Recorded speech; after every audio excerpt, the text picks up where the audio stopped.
Magandang araw po sa inyo lahat. Welcome po sa panibagong kwentuhan dito sa Makapili TV. Ngayon, itong topic po natin ngayon, itong bangayan po ni Mayor Baste at itong Provincial Director na si Torre. Ito pong si Torre, para medyo magkaroon tayo ng konting background, nasangkot po ito sa controversial na road rage po. Hindi po siya yung hindi siya yung talagang yung kasali sa road rage. Kumbaga, siya yung nag-handle ng road rage kung saan may isang retired policeman na tinutukan ng barel sa Quezon City, yung isang siklista.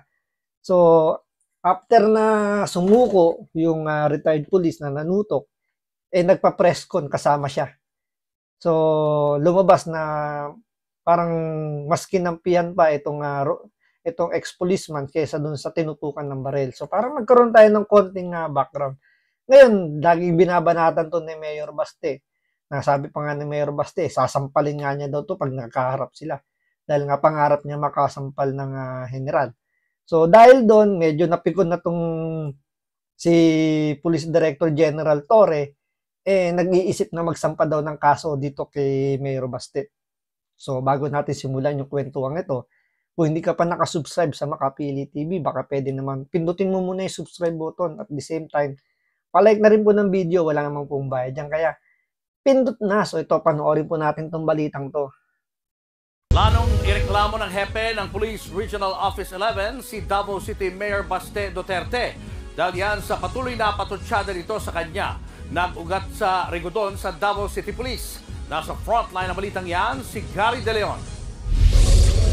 Nagbabalak na raw kasuhan ni Davao Police Regional Director Brigadier General Nicolas Torre III si Davao City Mayor Baste Duterte dahil sa patuloy na patutsada nito laban sa kanya. Kasunod na nangyaring balasahan sa Davao City Police kung saan 3 beses pinalitan ng hepe nila at inalis din ang 19 na station commanders noong Hunyo. Paglilinaw ni Torre, hindi libel ang balak niya ikaso sa alkalde pero tumanggi muna siyang i-detalye ang posibleng reklamo. Hindi libel, siyempre.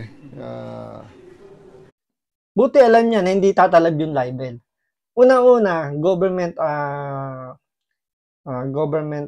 employee pa rin naman siya. May consider as government employee. Dahil, siyempre, nasa gobyerno. Siyempre, kapag ang empleyado ng gobyerno is binatikos or tinuligsa, is yun, kumbaga, karapatan po ng kahit sino na batikusin kung sino man yung nasa gobyerno. Kahit si Mayor Baste, diba? May mga bungabatikos sa kanya.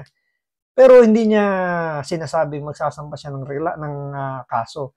Hindi kagaya nito ni Police Brigadier Torre, na medyo naging balat sibuyas na siya na mukhang hindi niya na kinakaya yung mga batikos sa kanya ni Mayor Baste. At nagpaplano siya magsampa ng kaso. Pero yun nga, parang patakot niya lang din to dahil nga hindi uubra yung libel dahil wala namang sinasabing libelous itong si Mayor Baste.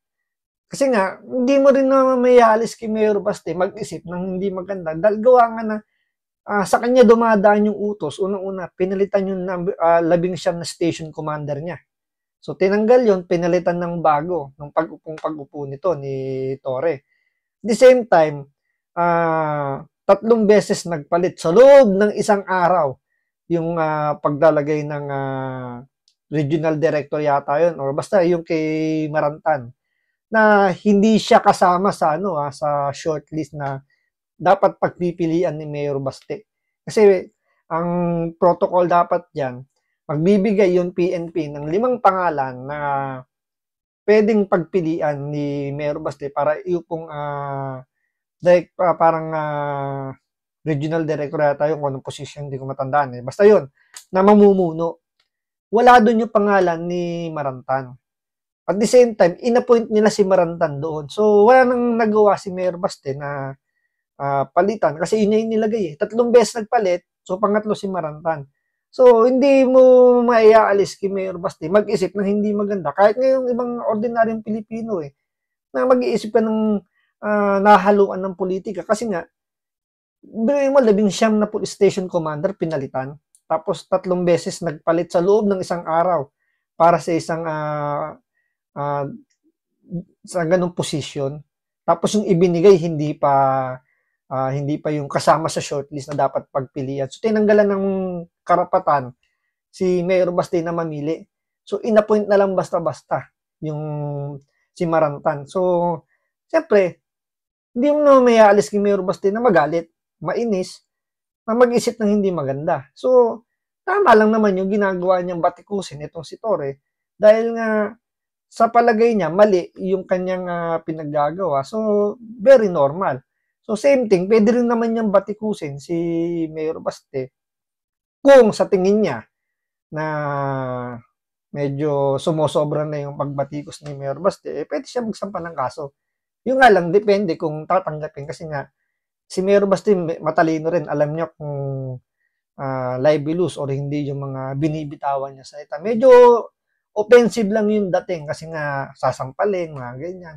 Pero alam naman natin, ano yun, more on gesture or sabihin natin, salita lang naman yun na hindi pa niya, o hindi naman pwedeng sabihin threat na kagad yun kasi sampal lang naman.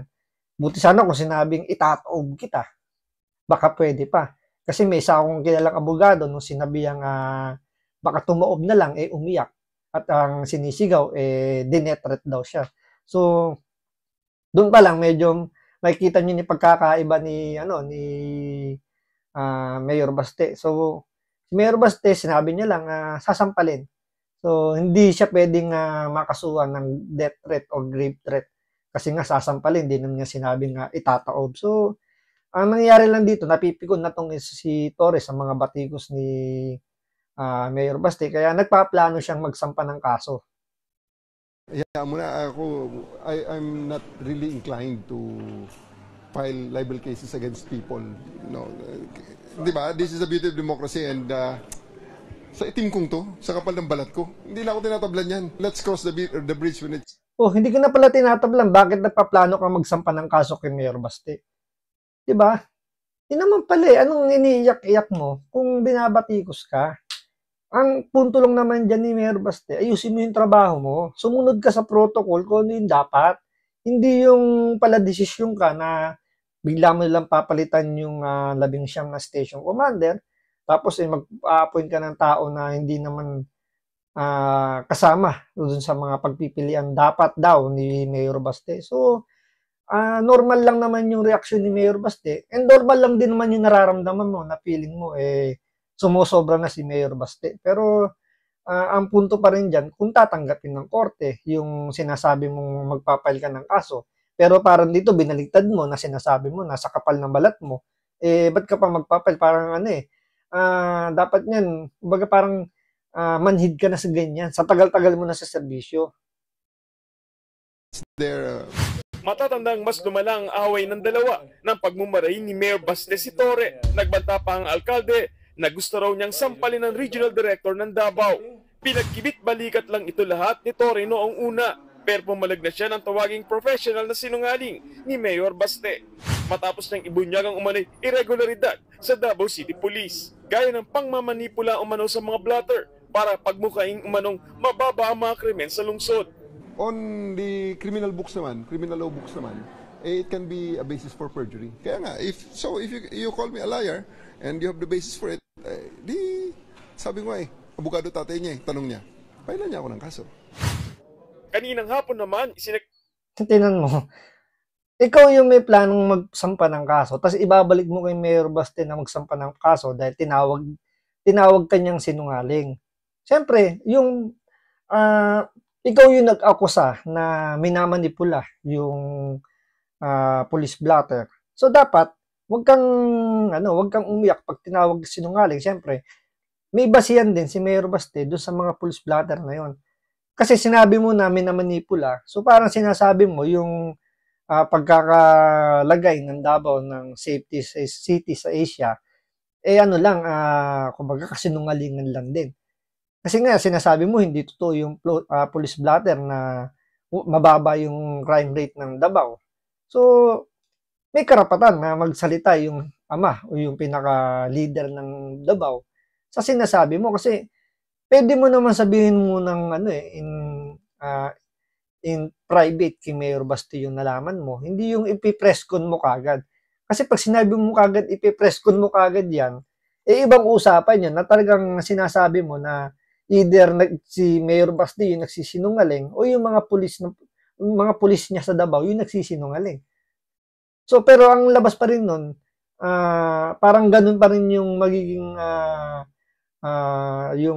point of view ni Mayor Baste na sinungaling sila kasi nga sinasabi mo minamanipula yung police blotter. So, may karapatan din si Mayor Baste sabihin na sinungaling ka. Gawa ng ikaw naman yung nag-iimbento na minamanipula yung police blotter. So, kailangan patunayan mo na minamanipula mo na yung police blotter bago mo sabihin na mali yung impression natin ng Davao safest city, 'di ba? Patunayan mo muna na mali yung police blotter at sana sinabi mo muna kay Mayor Baste yung kung meron ka man nalaman, sinabi mo muna sa kanya, hindi yung press con kagad. Gawa ni Mayor Baste ang kanyang ikalawang State of the City address sa Davao. Hindi raw nakatanggap ng imbitasyon si General Torre. Habang ang alkalde tumanggi na munang magkomento ulit sa bangayan nila. Nagbabalita mula sa front. So ano in-expect mo, General Torre, na i-invite ka ni Mayor Baste, banas na banas nga sa'yo dahil sa mga pinagagawa mo. Dahil simula nang umupo ka dyan, gumulo yung Davao. Simula nang umupo ka, yung nangyayari sa Davao nga, pati kikibuloy, talagang personalan yung nangyayaring talagang ramdam nyo na meron talagang political involvement. So, nahahaluan na yung PNP natin. Unlike before kasi na ang PNP natin neutral. Hindi nakikisawsaw sa politika. Ngayon, halatang-halata mo na nakikisawsaw at mukhang may plano. Parang siguro may planong tumakbo sa politika kaya nagpapakilala para at least matandaan na, 'di ba? Parang publicity na kagad yung inuuna.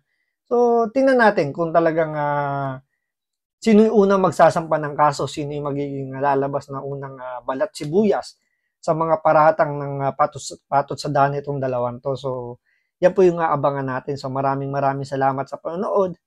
Ingat po kayo lagi. God bless.